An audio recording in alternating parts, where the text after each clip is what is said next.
उसी प्रकार बड़े बड़े संत ऋषिगण जीवन भर शुद्ध सात्विक जीवन को जीकर अंत में यही कहते हैं, हे हरि, ऐसा जन्म हमारा सार्थक हो, सफल जीवन हो जाए। इसी के निमित्त हम ये प्रार्थना करते हैं कि अंतरात्मा पावत नहीं, बस प्रभु आपका नाम मेरे ऊपर रहे। जब ये शरीर छूटे बस आपका नाम मेरे ऊपर रहे, चाहे वे राधा जी को हंसता है तो राधा। और हमें ये कोई हमारे पास एक लिखित रूप में ब्यौरा नहीं कि हमारा शरीर कहां पर छूटेगा, हम किस जगह पर होंगे, हम अकाल से मरेंगे या नेचुरल हमारा शरीर छूटेगा, कौन साथ होगा कौन नहीं होगा, किसी बीमारी से जाएंगे या स्वस्थ जाएंगे, कोई गारंटी इस चीज की नहीं, किस दिन जाएंगे कोई निश्चित हमारा समय नहीं। तो संत जन इसी भाव को रखते हैं, प्रभु जब ये शरीर छूटे जैसी भी अवस्था हो, बस प्रभु ये चित्तवृत्ति आप में बनी रहे, मुख पर आपका नाम, नेत्रों से आपके दर्शन पाते रहूं और मेरा शरीर छूट जाए। तो ऋषिगण इस वस्तु भगवान को पाने के लिए, कल्याण करने के लिए जीवन भर तपस्या करते हैं।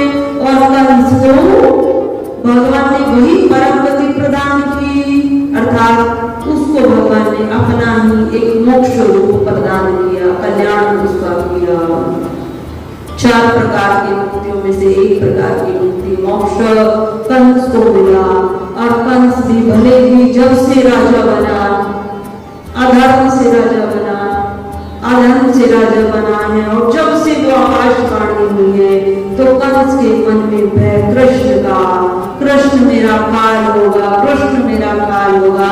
तो भगवान को भाव से भरो तो भी बहुत अच्छा कल्याण करेगा, और तू भाव से भजो तो भी बहुत अच्छा कल्याण करेगा। रावण ने भी कुभाव से कुछ समय भजा तो कल्याण ही हुआ, कंस ने भी कुभाव से भजा तो कल्याण ही हुआ। हिरण्यकश्यप भी ये कहता था, मुझे ही भगवान मानो, नारायण कुछ नहीं होता, मेरा ही बेटा नारायण कहता है, तो नारायण में वृत्ति लगी, मुख से नारायण भगवान का उच्चारण हुआ। नारायण से शत्रुता थी, मैं भी नारायण जैसा बन जाऊं, मेरा भी तीनों लोकों में वैभव हो जाए, जैसे नारायण अमर है मैं भी अमर हो जाऊं। तो तुलना नारायण से, तो जो भगवान को भाव से भजता है, कुभाव से भजता है, उसका कल्याण अवश्य होता है। भगवान ने सबके भावों की रक्षा की, और जिसने भगवान के दर्शन पाए सबका कल्याण हुआ, सबका उद्धार हुआ। आगे श्री नामदास जी महाराज कहते हैं, भगवान ने जब गोकुल का त्याग किया और मथुरा में भगवान रहने लगे, वसुदेव और देवकी अपने माता पिता के यहाँ भगवान रहे, और विद्या का अध्ययन के लिए भी गुरुकुल में गए। पर उसके पश्चात भी भगवान जब वहां आए तो भगवान के परम सखा है उद्धव जी। उद्धव जी भगवान की ज्ञानी सखा है, और विज्ञ वेद को और ज्ञान को ही सर्वश्रेष्ठ मानते हैं। आज भी ऐसे धर्मात्मा वो ज्ञान को ही श्रेष्ठ मानते हैं और भक्ति को ध्यान रखते हैं, ज्ञान ही सब कुछ है। परंतु बिना भक्ति के ज्ञान स्थिर नहीं रह सकता। जो ज्ञानी है ना, उनका जीवन बहुत कठिन है। क्यों? क्योंकि वो अपनी सामर्थ्य से चलते हैं भगवान के आध्यात्मिक मार्ग पर, वो अपनी सामर्थ्य से चलते हैं। और जब अपनी सामर्थ्य से चलते हैं तो जितनी सामर्थ्य उनमें है उससे जो अधिक बलशाली है। हमारे इसी वातावरण में 64 योगिनियां वास करती हैं।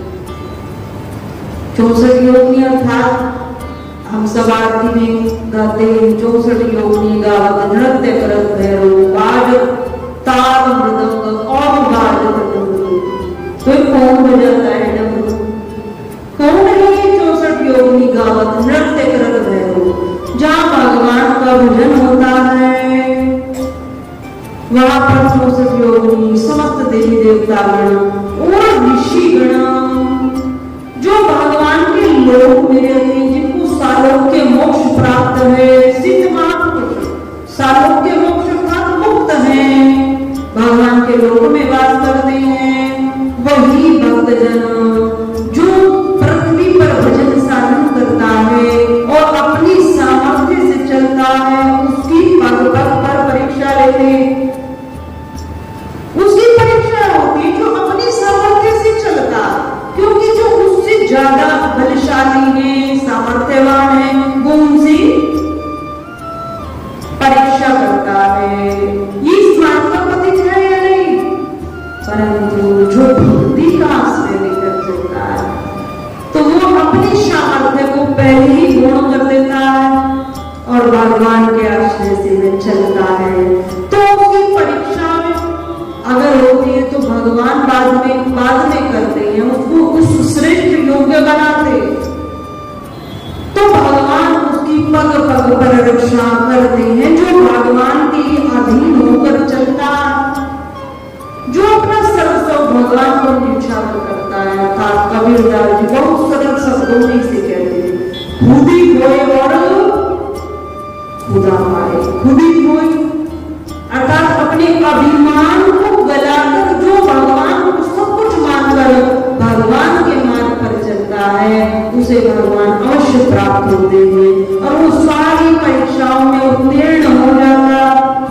जो भगवान का आश्रय लेता और जो ज्ञान का आश्रय लेता है, उसे बहुत परीक्षाएं देनी होती, उसका जीवन बहुत कठिन होता। तो कहने का भाव, उद्धव ज्ञानी भक्त ने और ज्ञान की बौछार करते रहते, भगवान सुनते रहते हैं। तो भगवान ने एक बार कहा कि उद्धव को अपने ज्ञान का थोड़ा अभिमान भी है और हर समय ज्ञान की चर्चा रहती है, भक्ति की कोई चर्चा नहीं, तो इसको क्यों न एक बार गोकुल में भेज दिया जाए। तो गोकुल में उद्धव से भगवान ने कहा कि तुम एक बार गोपियों से मिलो और उन्हें मेरा संदेश देना। मैं जब से आया हूँ मेरी कोई उनसे वार्तालाप नहीं हुई और वो मेरे वियोग में अति दुखी हैं। हे उद्धव, तुम मेरा संदेश लेकर जाओ और गोपियों के विरह को दूर करो, उनको ज्ञान बोध कराओ। अब उद्धव आए, गोप और गोपिकाओं से जैसे ही मिले, एकांत में उनसे मिले, बहुत सारी गोपियां हैं वो, तो गोपियों से मिले तो गोपियों को ज्ञान का तत्व का उपदेश किया, ज्ञान का उपदेश किया। जैसे ही गोपियों ने सुना, हे उद्धव, तुम कहते हो कृष्ण सर्वज्ञ है, कृष्ण सर्वज्ञ और कृष्ण ही हम सबका पालन करता है, कृष्ण ही कल्याण करता है, कृष्ण से ही हम जन्मे हैं, वो सबकी कल्याण का कारक है, वो सर्वज्ञ। उन्हें तुम पवित्रता से भजो, सुबह और शाम मंदिर में धूप दीप जगाओ, ग्रंथों को पढ़ो। जैसे ज्ञान की चर्चा की और गोपियों ने सुना तो उनसे कहते हैं, तो धूप और दीप की चर्चा करते हैं, अपनी चित्तवृत्ति को आसन पर बैठकर हम कृष्ण से जोड़ें। कृष्ण हमसे विलग नहीं है, वो तो नित्य प्रति हमारे साथ है, हमारी आंखें सब कुछ देखते हुए भी कृष्ण को ही देख रही है, कृष्ण ही हमारे साथ है। जैसे गोपियों के मुख से भगवान कृष्ण के अनन्य प्रेम और अनन्य लीलाओं को वर्णन गोपियों ने किया कि कृष्ण हमसे विलग नहीं है, कोई दूसरा हो तो हम उसको भजें। ये जो शरीर को देख रहे हो, ये कृष्ण नहीं है और कृष्ण से हम एक पल भी विरक्त अलग नहीं है। ये ज्ञान की चर्चा, ये तत्व की चर्चा पास ही रखो। बहुत सुंदर भजन माताएं गाती हैं। माताओं का बहुत स्नेह है भक्ति में और भगवान का भजन साधन में, परंतु यहाँ एक ही बात भी माताओं के लिए आती कि जितना माताएं अपनी हृदय की पवित्रता को रोककर भगवान को विचारती, वो जो संत ऋषिगण ज्ञानी जन है, जो उनको फल प्राप्त होता है अपनी तपस्या से, ध्यान साधना से, माताओं को वो अति शीघ्र मिल जाता, अति शीघ्र, क्योंकि माताओं का हृदय पवित्र होता। तो यहाँ उन दोनों गोपियों ने ही संदेश दिया है, तुम कृष्ण को सर्वज्ञ कहते हो, कृष्ण कण-कण में है, कृष्ण इस शरीर में भी है और सर्वदा हमारे साथ रहता है। हमारी आंखें सब कुछ देखती हुई भी कृष्ण को ही देख रही है।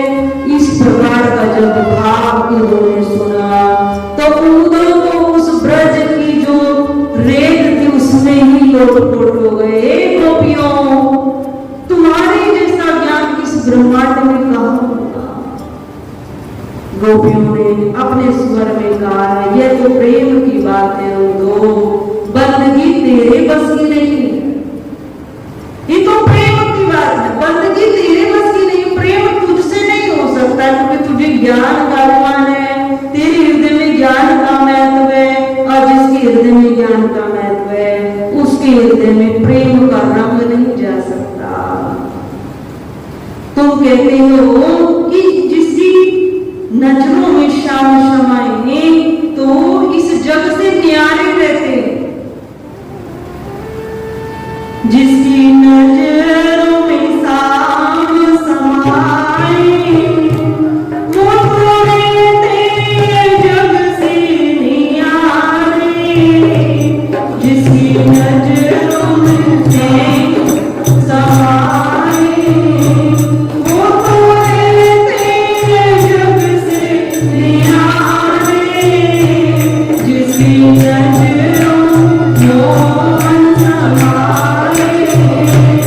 वो जग की तरफती नहीं है, जिसकी नजरों मोहन समाए वो जग की तरफती नहीं है। उधर से ये गाते हो, बंदगी तेरे बस में नहीं था, भक्ति तुम नहीं कर सकते। तुम कहते हो ज्ञान का हम अध्ययन करें, शास्त्रों को हम पढ़ें, कृष्ण को हम जाने तो हमें कृष्ण मिलेगा। हे उद्धव, जिनकी नजरों में ही श्याम समाए हैं, जिनकी हर पल नजरों में श्याम है, उनसे श्याम न्यारे कैसे रहते? रह ही नहीं सकते।